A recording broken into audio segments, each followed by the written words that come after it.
Dr. Watson, would you kindly close the door behind you so that we can limit the price of your carelessness to merely hours of work rather than days? My apologies, Mr. Holmes. I found myself rather taken aback. I saw tidier houses in war-torn Afghanistan. Are those my surgical needles? I ran out of tacks and the matter required immediate attention. Was that my supper? Plainly not, for I was the one who ate it. I set it aside for this evening. And for that I am grateful. Is that my bed? Watson, since you've proven yourself a master of observation, might I ask you to apply your skills to a more pertinent question? Namely, the whereabouts of today's newspapers. They are the key to everything. The newsboy is usually reliable. Medically speaking, I often find that the key to everything is good sleep. In a bed. Your papers are here, on the table. Let us see what the postman brought today.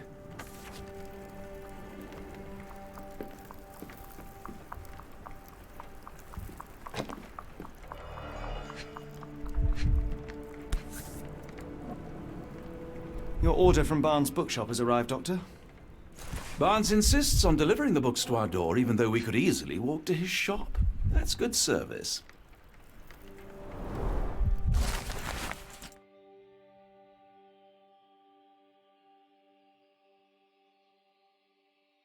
Local gossip, all of it uninteresting.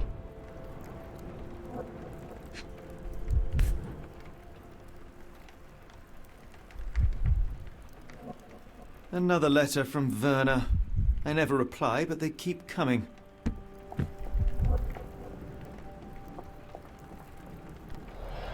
I don't see the Strand. Where is it?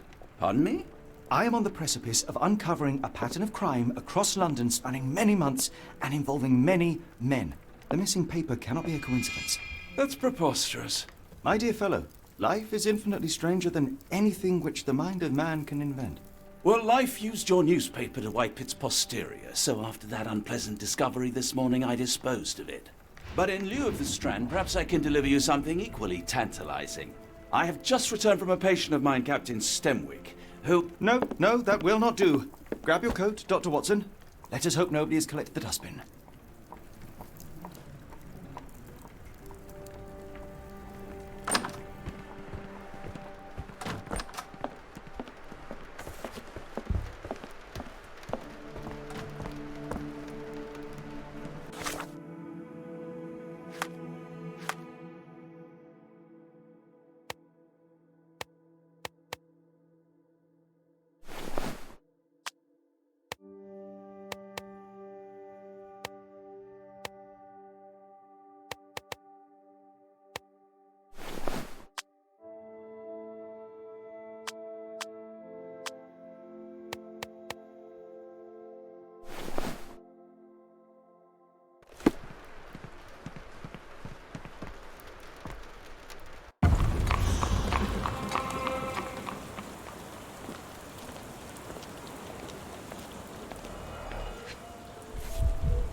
A cactus spine. If it gets in your skin, it's awfully tricky to remove, and when laced with poison, the perfect assassination tool.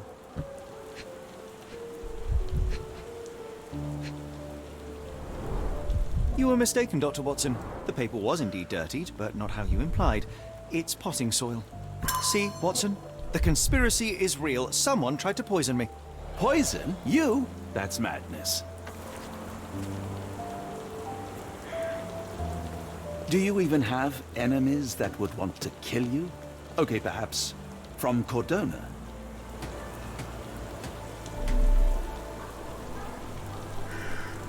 Get the Strand! Get your copy of the Strand here!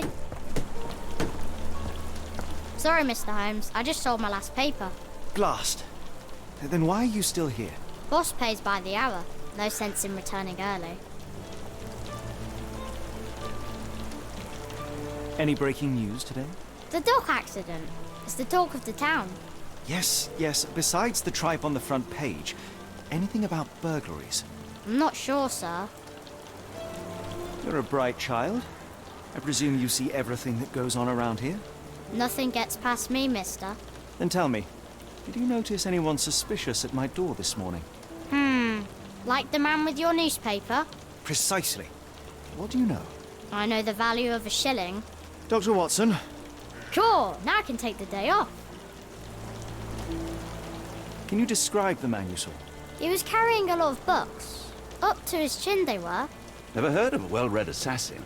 Looks can deceive, hence the appeal of disguises. Did you see what he was up to? Nah, not really. I saw him approaching your house, but I had a customer. Then there's a loud bang.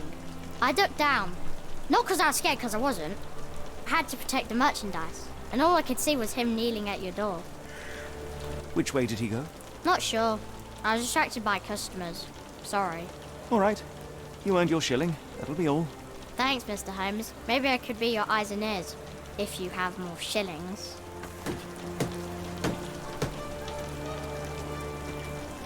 Get the Strand. Get your copy of...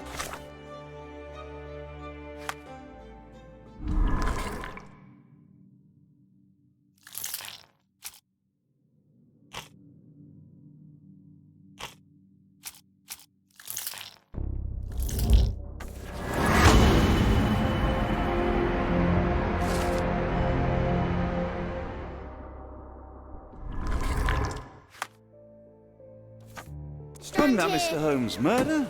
Yes, Barnes has his quirks, but he also has his scruples. Not every pawn knows it's part of a game. Get the Strand. Get your copy of the Strand here.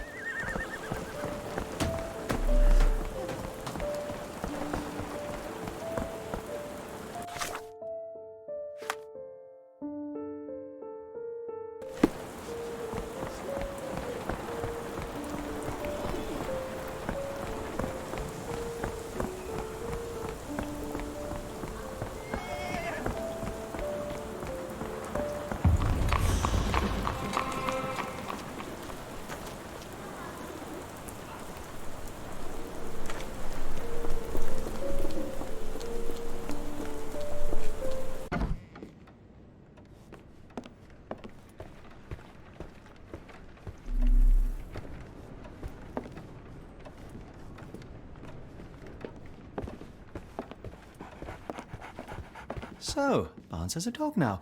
Who's a good boy?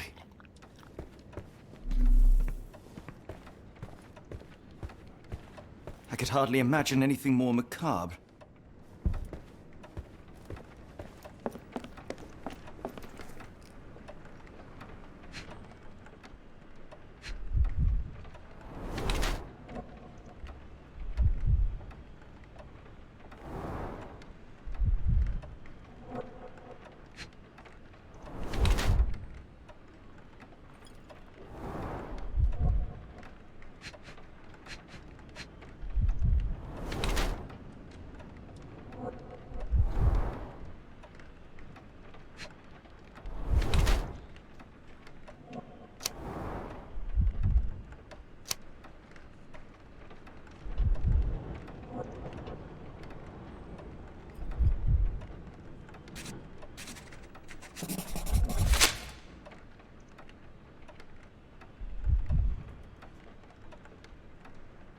Mr. Barnes, a word.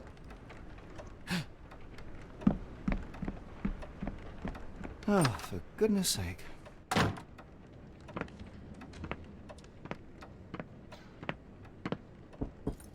Who goes there? Sherlock Holmes. Now will you please? Mr. Holmes. Golly, I did not see you come in.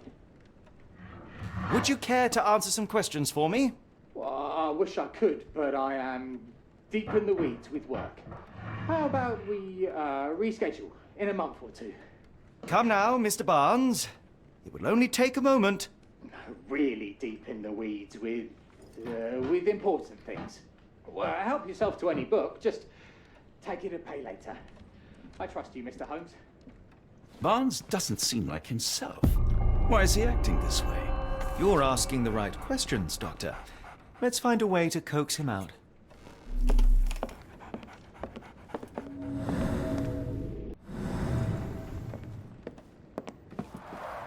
The ladder is broken, recently, judging by the freshness of the wood.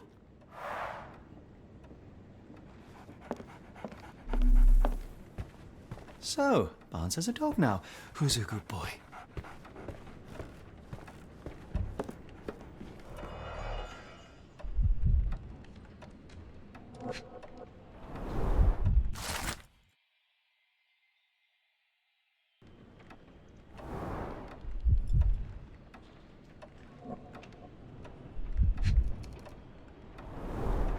Basics of cryptoanalysis, cryptography in Egypt. It appears Barnes has an interesting hobby.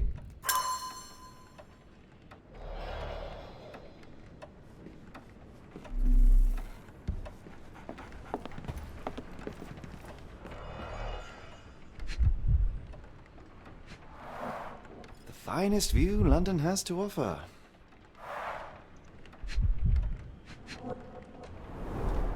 In the language of Mycroft's secret agents, it's a sign. Dried flowers are replaced when the job is done. I wonder who the recipient is. An improvised stand, but it does make the flowers more visible.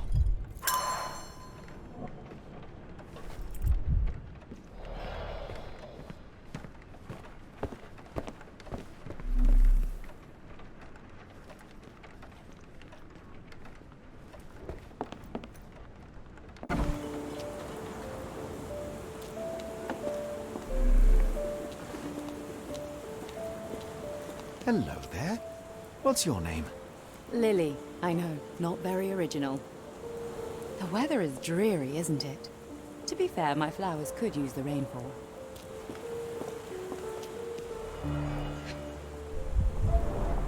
Encouraging people to stop and smell the roses? Our national emblem. God save the Queen. It must take patience and care to produce a bloom so beautiful. I imagine so. I merely sell them. A familiar spine. Is this what I found in my dustbin? The pot is damaged. The blow was severe, but softened by something.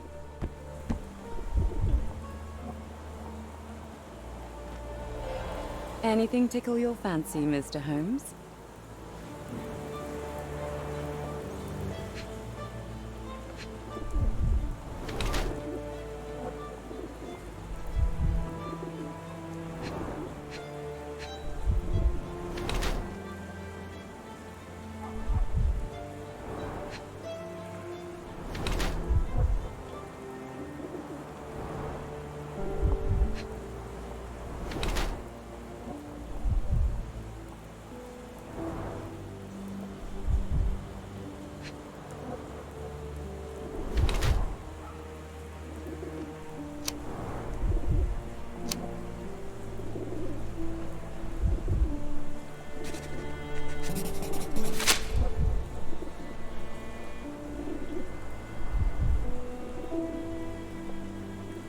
Mrs. Fleming, you look particularly lovely today. Is there a reason? Does a woman need a reason to look or feel beautiful? No, but your distant look suggests you seek one man's gaze in particular. Who told you that? Nobody. Merely a keen eye and some simple deduction. Well, I'll kindly ask you to keep your keen eye to yourself, Mr. Holmes.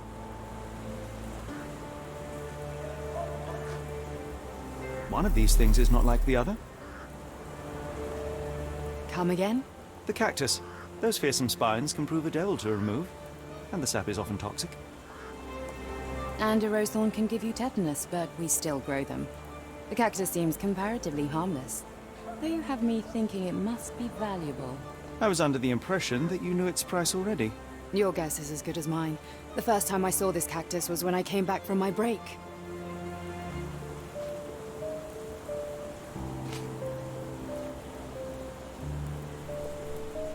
Are you sure you're asking the right person? I'm just a flower seller. I'm afraid I can't help with that, Mr. Holmes. What do you make of the flowers in Barnes' shop window? Well, they could use a bit of water. Do they mean anything to you? Mean anything how? I'm not sure I follow, Mr. Holmes. Why do you think they're there? Are you suggesting the flowers are for me? It seems likely, does it not? Oh, I hope you're right.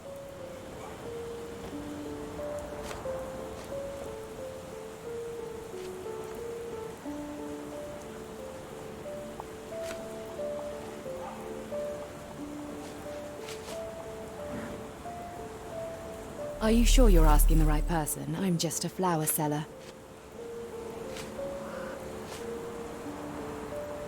I'm afraid I can't help with that, Mr. Holmes.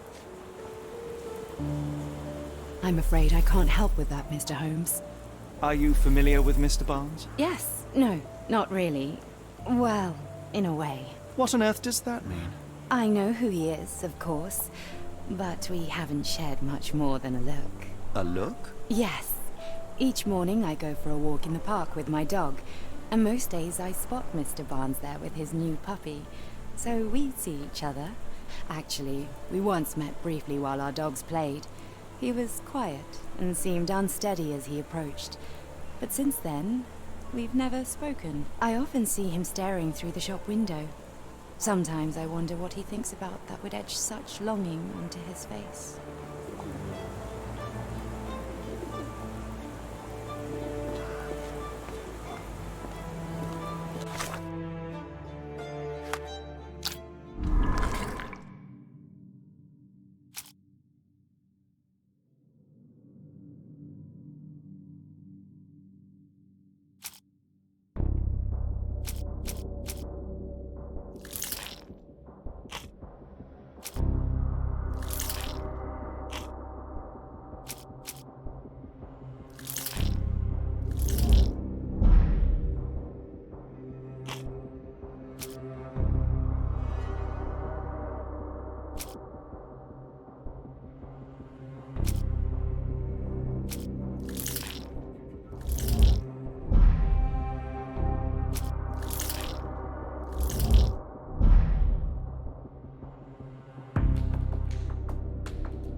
I think perhaps I have been chasing shadows.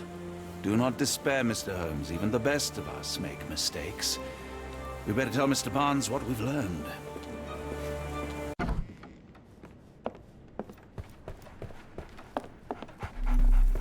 Mr. Barnes, I know what you did, and I know why you did it. I'm sorry, Mr. Holmes. I can't hear you very well from behind the door. You ordered a cactus from the plant catalogue and then left it for Mrs. Fleming as a gift. You place flowers in the window to get her attention and wear high heels to appear taller and more desirable. You are her secret admirer. I couldn't read this morning's edition of The Strand because it was covered in soil and spines. I know you dropped a cactus on it and then fled. Barnes, it's Dr. Watson. Rest assured we are not interested in disclosing your personal affairs to anyone, including Mrs. Fleming. Please come out. All right, then.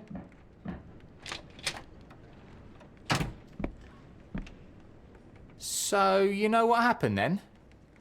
I was on my way back from the post office, having picked up the cactus and some books. It was quite an awkward package, heavy too, and when I got to your door, I dropped the cactus and your paper.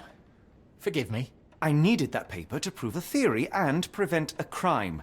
Your actions were rather disruptive. Your clumsiness carrying the post is matched only by the clumsiness of your romantic gesture.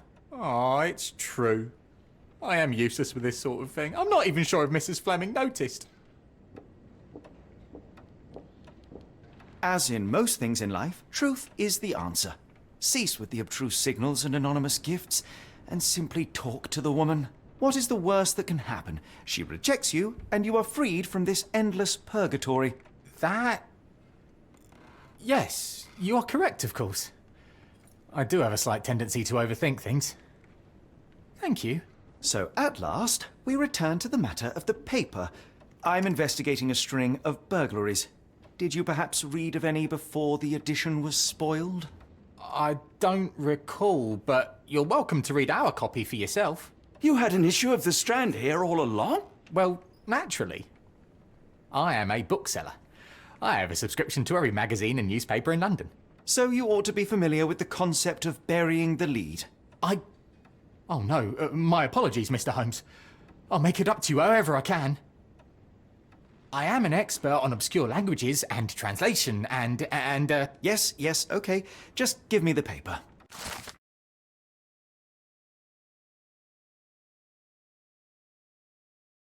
Come, Dr. Watson. Let us put this matter behind us. Farewell, Mr. Barnes. I hope to hear good news about you and Mrs. Fleming. I'm sure Barnes has had enough of our meddling, Mr. Holmes. We best be off. Well, that was an utter waste of time. An assassination did seem rather unlikely. There was supposed to be another burglary. I was certain of it. Something you wish to say, Doctor? No. Well, only that you have a remarkable faculty for deduction and pattern recognition. And that perhaps, if ill-applied... I see things that are not there. Yes. It is London. There will always be burglaries. Doesn't have to mean anything. So it seems. Forgive me. Without something to occupy my mind, I turn into an entirely different animal. Which brings us back to my news from earlier. I think I have a case for you, a real one. Truly? Indeed. Though perhaps not as thrilling as your stories from Cordona. A patient of mine, Captain Stenwick, told me that his servant disappeared. I said I knew just the man to help. What do you say? Oh, Watson. Yes, I know it's not the most tantalizing mystery, nor the story to launch my writing career. But... it's brilliant. Let's go. Oh, good. Well, his house is nearby. Come.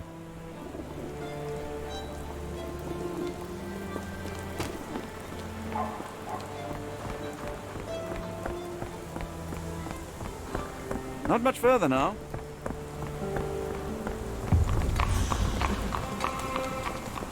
Stenwick is just down the street from Barnes's bookshop. Is this lousy attitude of yours because of my altercation with Inspector Lockhart? Did he put you up to this? Sir, the inspector has nothing to do with it. I'm telling you the same thing I tell anyone seeking a missing person. Good day, gentlemen. Forgive the intrusion. Captain Stenwick, this is my colleague Sherlock Holmes, the consulting detective I told you about. At last, a professional. This useless officer refuses to do anything about Kimmy here, my missing servant. What was your name again? I shall be certain to inform your superiors. Sergeant Ruffles. And it's my superiors who made this decision, sir. Why has the police department decided not to help? We investigate murders, thefts, fraud, arson, real crimes. A servant walking away from his master is not our highest priority. That said, if we find Kimahia breaking the law, we'll be sure to notify Captain Stenwick. Have there been other disappearances lately? Of course, here and there. But when life is tough and opportunity comes knocking, you can't blame those who answer. Now, I must be off. Best of luck in your search. You heard that, didn't you? The way that man spoke to me. I shall need your written testimony, then we can lodge a complaint. Captain, perhaps Mr. Holmes' time is better spent learning about your servant, so that he may begin his investigation. Ah, yes. Quite right. Fire away. Tell me about Kimahia. He's foreign. A Maori. All the way from New Zealand. Biggest man you've ever seen, and as strong as two. Dark hair and fearsome tattoos. He doesn't speak a whit of English. Never bothered to learn. But I made do with pointing. I invested a lot of money in him, so he must be found. May I see your servant's bedroom? His shack is in the garden. You can't miss it.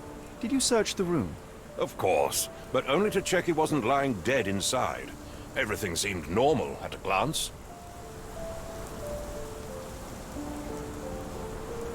When did you last see your servant? Kimmy here normally brings me the morning papers, but yesterday I had to get them myself. He must have escaped the night before yesterday. Is there any reason Kimahia may have left? I should think not. He had all he could have wanted. Gainful employment, new clothes, and all the cabbage he could eat. I take it this is the first time Kimahia has vanished? Undoubtedly. The man seemed terrified of the city. I think it was all the noise. He never left this estate. Should he cause any damage, I will bear the responsibility, for it was I who rescued him from savagery and brought him here to England in the first place. Did Kimahia make off with anything of value? Heavens, no. I would have mentioned it to Sergeant Ruffles. Still, he must have fled with some money on his person. No. I kept his wages in my safe. For security. All right, Captain. I think I have enough to get started. We shall first take a look around the mansion. Go ahead. I'll be here, mentally drafting my complaint. Why are you still here? Stenwick makes his servant live in a tool shed. You think you know someone.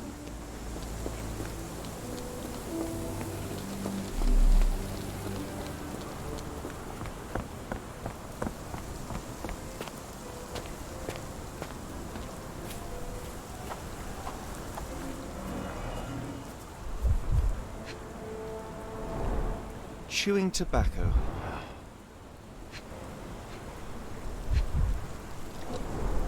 A shoe print, roughly size 11, with a worn-out sole. These are a workman's boots.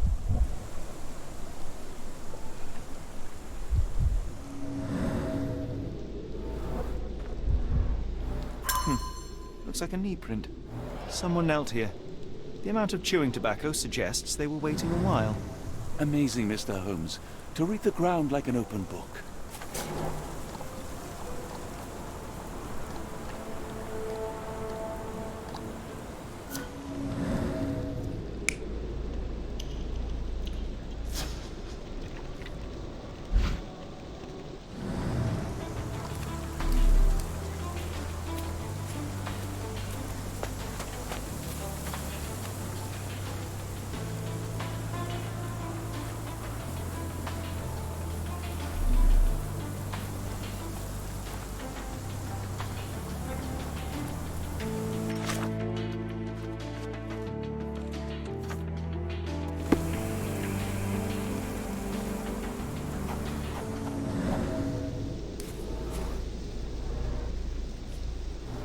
Could have left these tracks. They seem fresh.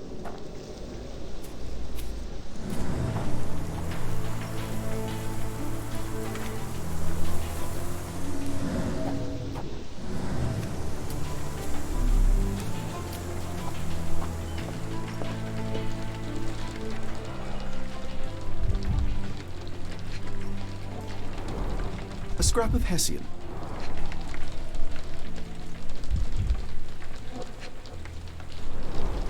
These were sturdy boxes. It would have required a serious blow to break them.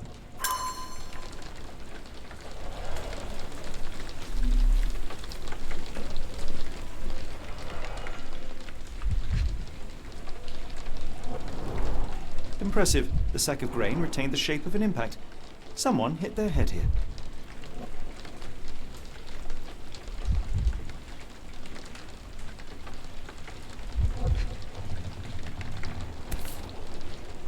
A small navy spyglass.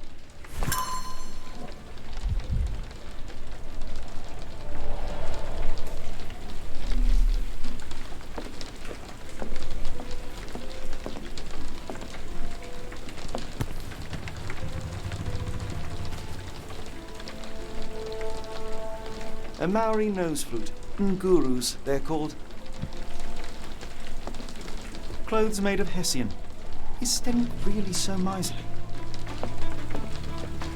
No air coming through.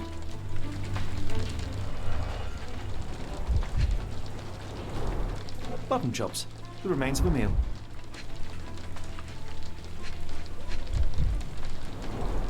The ashes are long since cold.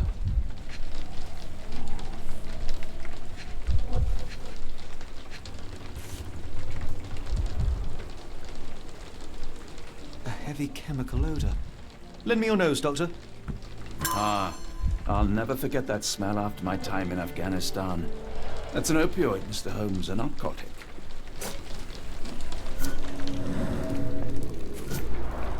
Is this a Taniwha, a Maori water spirit, or something else? Either way, it's giving me chills.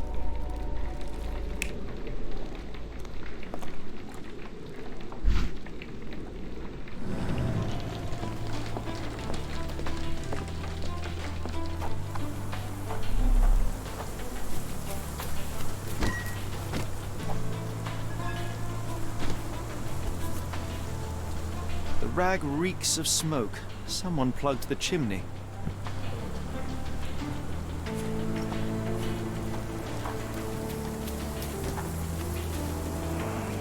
This lock is quite unusual. It appears that the key should be bent to the right.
Someone moved a cart to this spot and then took it elsewhere. Can't see it anywhere in the garden.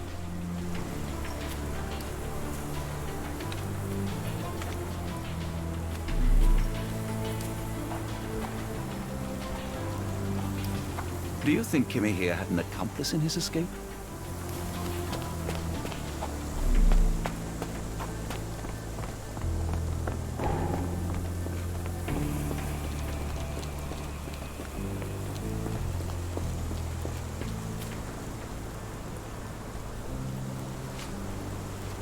I thought you were meant to be intelligent. I came across a pile of Hessian clothes in the shack. Are they Kimahir's? Yes. I had to give him something to clothe himself. He seemed unfazed by his bare skin, but I found it distracting. The door to your garden has an interesting lock. Yes, I have uncommon locks on every door of my mansion. It makes them harder to pick. Kimmy here and I both had a set of keys. I'll need to borrow them. No, you'll need to do what I tell you to do. Examine the garden.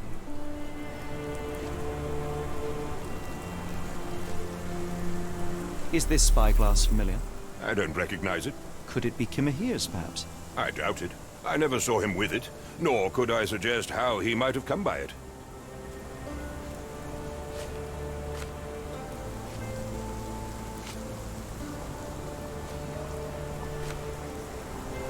Has Kimahir ever indulged in tobacco?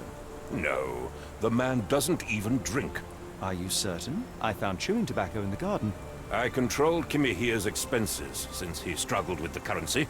I would have known if he used tobacco.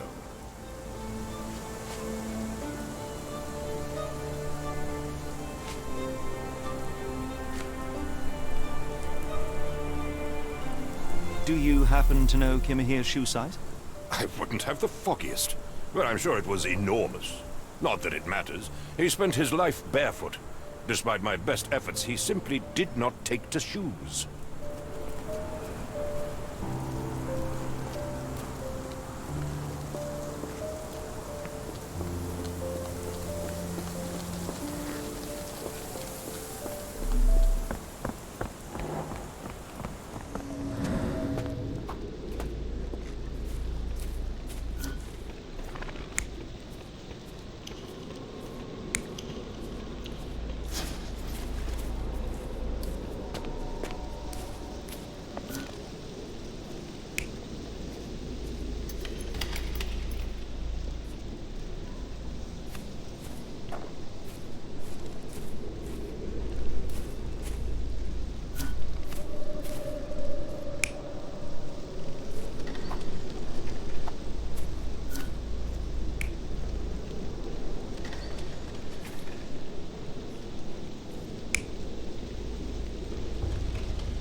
Surveilling from afar, the intruder waited for a window of opportunity.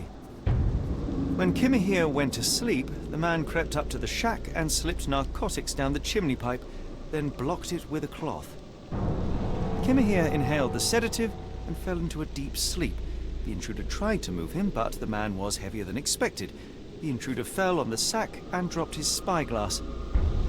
In order to transport the servant, he had to use the cart. The final challenge was opening the garden door. Luckily for our intruder, Kimahir had the key in his shack. Remarkable. It makes total sense. Stenwick makes his servant live in a tool shed. You think you know someone.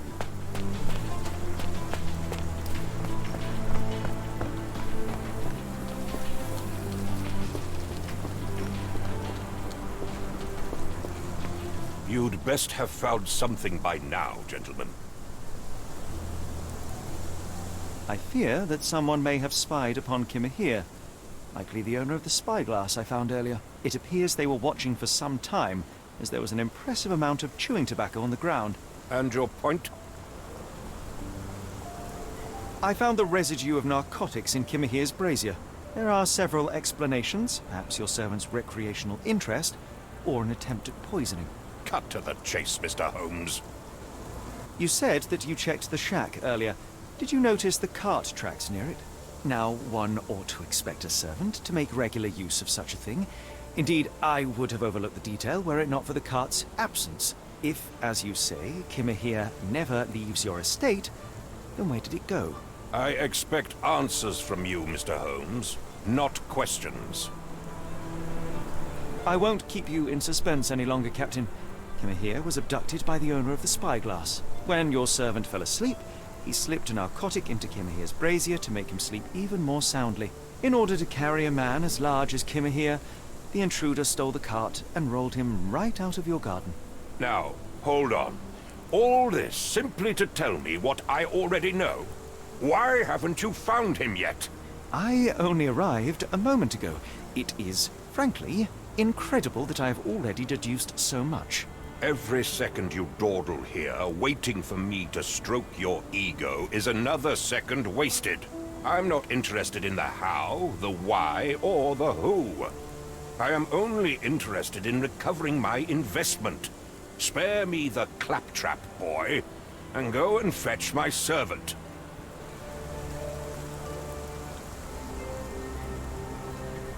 Truly, there is no better evidence of a man's nature than the way he treats those who help him. And you, sir, are a brute. The cruelty of your ignorance about the Maori people, your selfish attitude to a man's kidnapping. The point is, Captain, we're telling you this for a reason. The intruder fled through the garden door, and we need a key to follow his trail. Well, then you should have led with that. Here you go. I hope you'll return soon with good news. And in the meantime, please teach your companion the art of brevity. Yes, Stenwick is no angel, but he's one of my few clients. Please, try to remain courteous.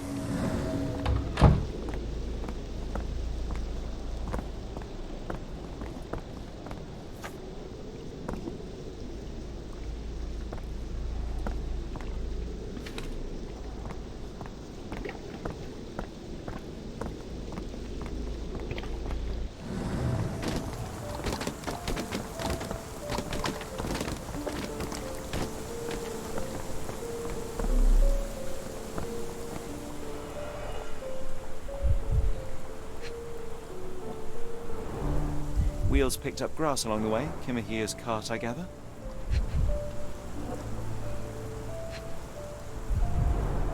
Sturdy rope, professionally tied in a Portuguese bowline. This knot is often used by sailors to create a bosun's chair.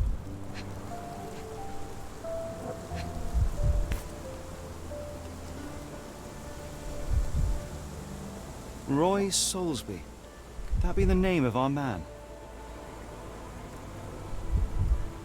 A strange substance.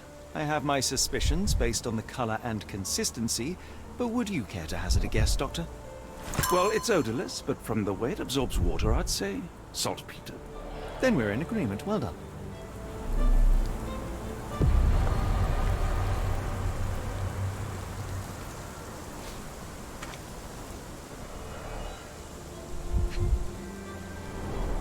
A large pile of horse droppings.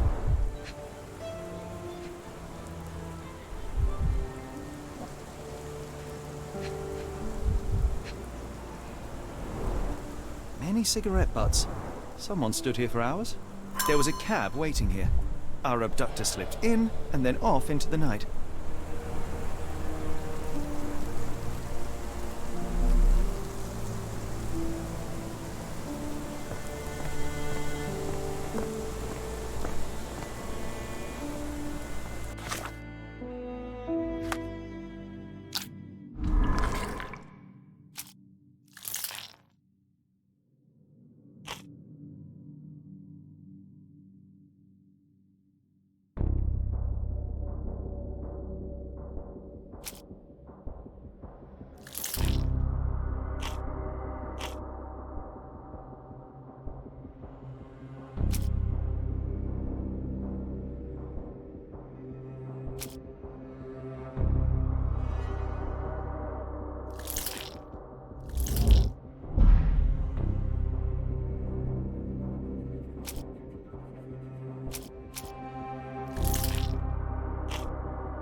The Strand proved not so useless after all. The saltpeter accident. Doctor, do you recall? The Port of London, of course. The footwear, the spyglass. Indeed. We shall need to take a cab there.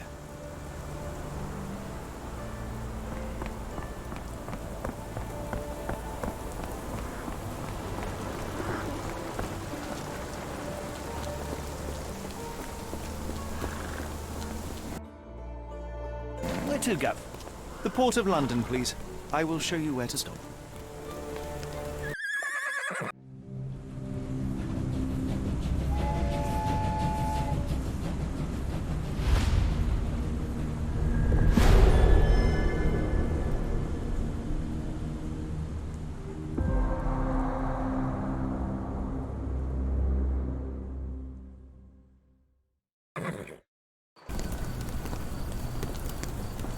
Mr. Holmes, what a compelling mystery we have stumbled upon. Perhaps I have the premise of my next novel. One kidnapping does not a story make. Stop! A black cat crossed before us. It's a bad omen. I do not take you for the superstitious type, Doctor. Such things are mere fantasies, tricks of a feeble mind. One imagines a physician would keep a surer footing in reality. Perhaps. Before the war, my time abroad was difficult.